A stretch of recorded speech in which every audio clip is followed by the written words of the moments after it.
Assalamualaikum warahmatullahi wabarakatuh. Pada hari ini saya akan membahas materi pertama mata pelajaran praktek akuntansi lembaga, yaitu struktur anggaran pendapatan dan belanja. Sebelum saya menyampaikan materi, saya akan menyampaikan tata tertib terlebih dahulu. Adapun tata tertib pembelajaran daring mata pelajaran praktik akuntansi lembaga yaitu yang pertama, siswa diwajibkan menyiapkan sebuah buku yang akan digunakan sebagai buku catatan dan juga latihan. Yang kedua, siswa diwajibkan mengklik tombol subscribe, like, serta berikan komentar dengan cara ketik nama Anda, lalu ketik hadir sebagai tanda kehadiran.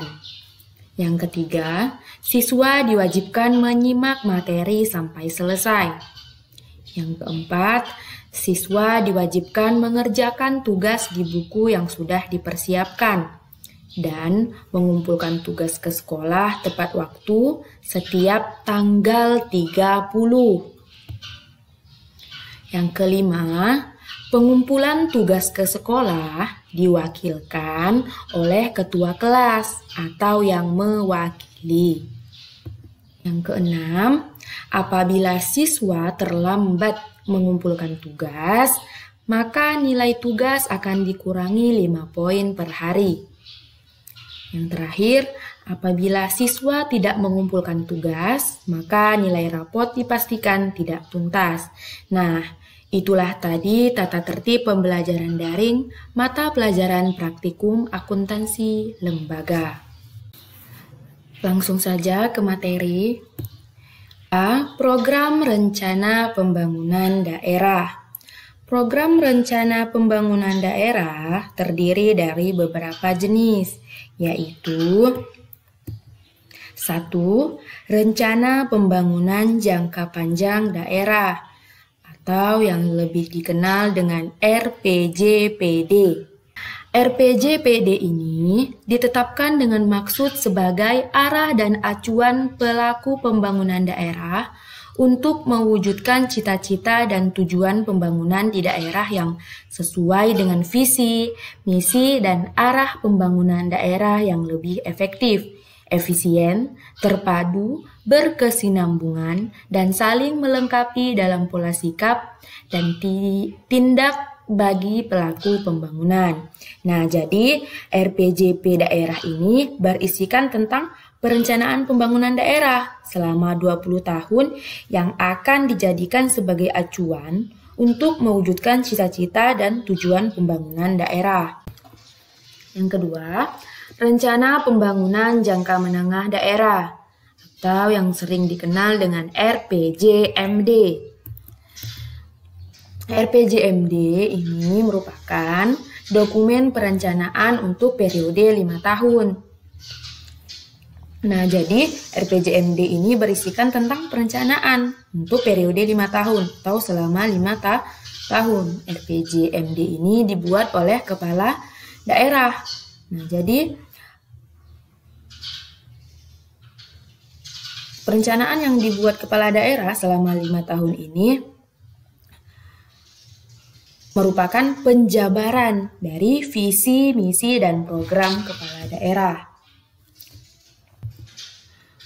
Selain itu, penyusunan RPJMD berpedoman pada RPJP daerah, sehingga cita-cita dan tujuan pembangunan di daerah serta visi, misi, dan arah pembangunan daerah saling berkesinambungan.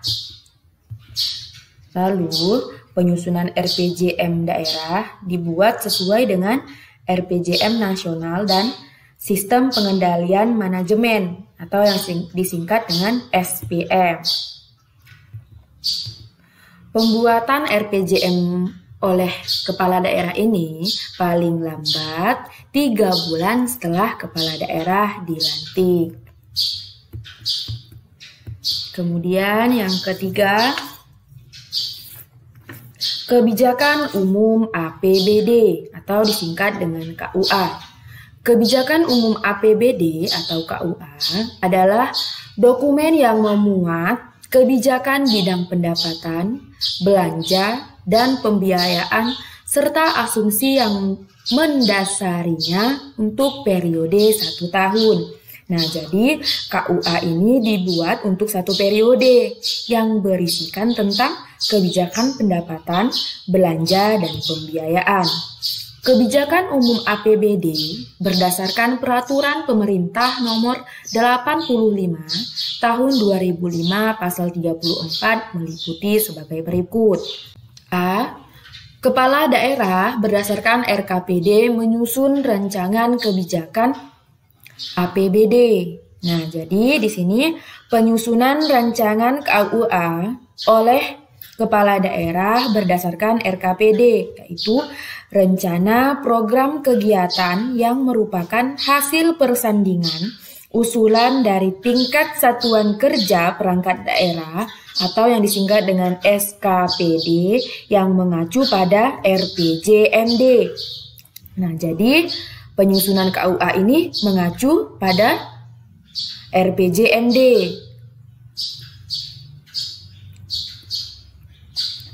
Kemudian B. Penyusunan rancangan kebijakan umum APBD ditetapkan oleh Menteri Dalam Negeri setiap tahun. Nah, jadi penyusunan rencana KUA ini ditetapkan oleh Menteri Dalam Negeri setiap tahunnya. C.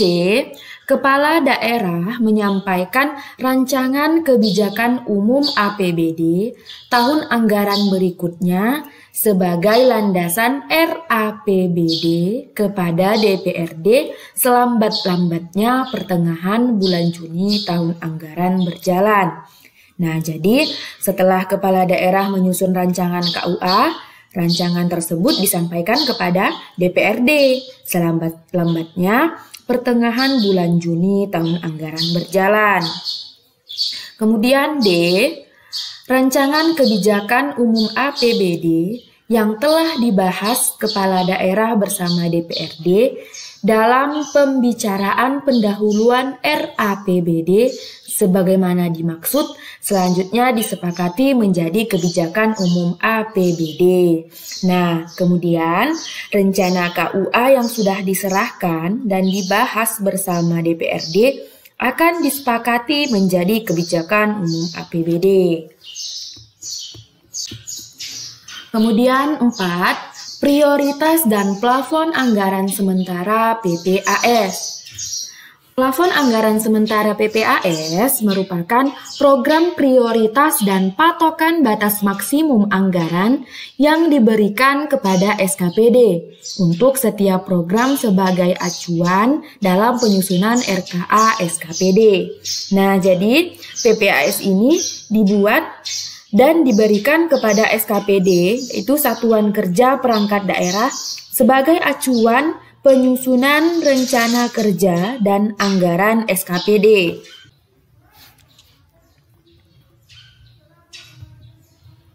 Ketentuan menyusun PPAS. A. Prioritas disusun berdasarkan urusan pemerintah yang menjadi kewajiban daerah berupa prioritas pembangunan daerah. Nah, jadi prioritas ini disusun berdasarkan prioritas pembangunan daerah. Kemudian yang B, prioritas disusun berdasarkan rencana pendapatan, belanja, dan pembiayaan. Nah, selain berdasarkan pembangunan daerah, prioritas juga disusun berdasarkan rencana pendapatan, belanja, dan pembiayaan. Kemudian yang C, prioritas belanja diuraikan menurut prioritas pembangunan daerah, sasaran SKPD yang melaksanakan. Nah, jadi untuk prioritas belanja diuraikan lagi sesuai dengan prioritas pembangunan daerah.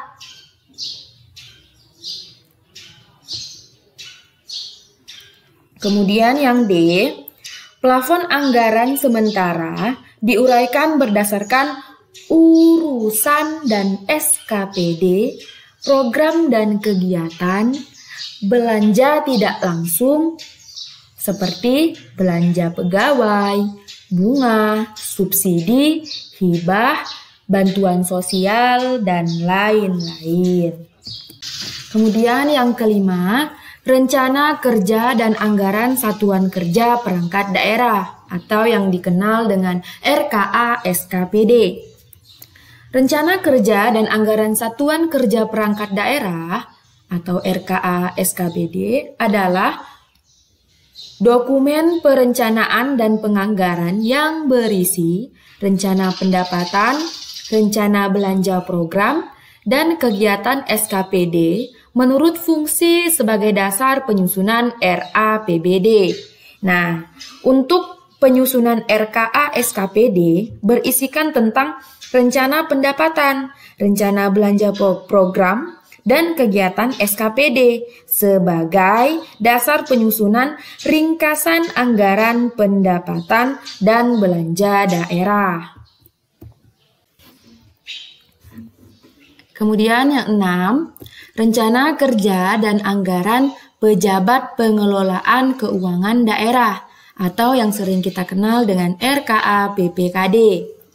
Rencana kerja dan anggaran pejabat pengelolaan keuangan daerah atau RKA PPKD adalah rencana kerja dan anggaran badan, dinas, biro keuangan, dan bagian keuangan selaku bendahara umum daerah. Nah, jadi RKA PPKD ini merupakan rencana kerja dan anggaran yang dibuat oleh bagian tertentu selaku bendahara umum daerah. Ketentuan penyusunan RKA PPKD. A. RKA PPKD memuat rencana pendapatan, belanja, dan pembiayaan yang direncanakan, diperinci sampai dengan perincian objek pendapatan, belanja, dan pembiayaan. Jadi RKA PPKD ini berisikan rincian dari objek pendapatan, belanja, dan pembiayaan. Di sini RKA PPKD pendapatan memuat dana perimbangan dan lain-lain pendapatan daerah yang sah. Nah, jadi RKA PPKD ini memuat pendapatan seperti dana perimbangan dan pendapatan daerah yang sah. Yang kemudian untuk RKA PPKD belanja memuat belanja bunga, hibah, bantuan keuangan, bantuan sosial, dan belanja tak terduga.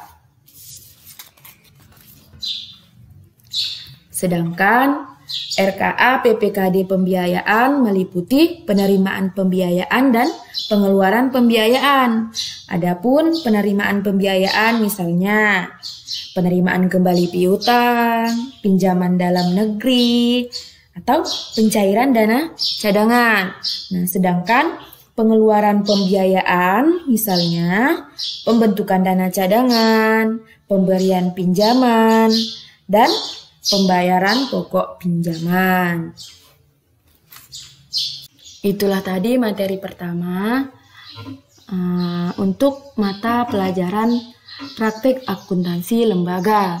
Nah, sekarang Anda diminta untuk mengerjakan tugas, yaitu membuat hubungan antara poin-poin RPJPD, RPJM, KUA, PPAS, RKA SKPD, RKA PPKD, pendapatan, belanja, dan pembiayaan sebanyak mungkin minimal 2. Jadi misal hubungan antara KUA dan dengan pendapatan, belanja, dan pembiayaan. Apa hubungannya? Tulis. Terus misal hubungan antara RPJPD dan RPJM. Apa hubungannya? Begitu. Saya rasa Anda sudah paham dengan maksud dari tugas saya. Atas perhatiannya saya ucapkan terima kasih. Saya ingatkan kembali, jangan lupa subscribe, like, dan komen dengan cara ketik nama Anda dan hadir dalam kolom komentar. Terima kasih. Wabillahi taufik wal hidayah. Wassalamualaikum warahmatullahi wabarakatuh.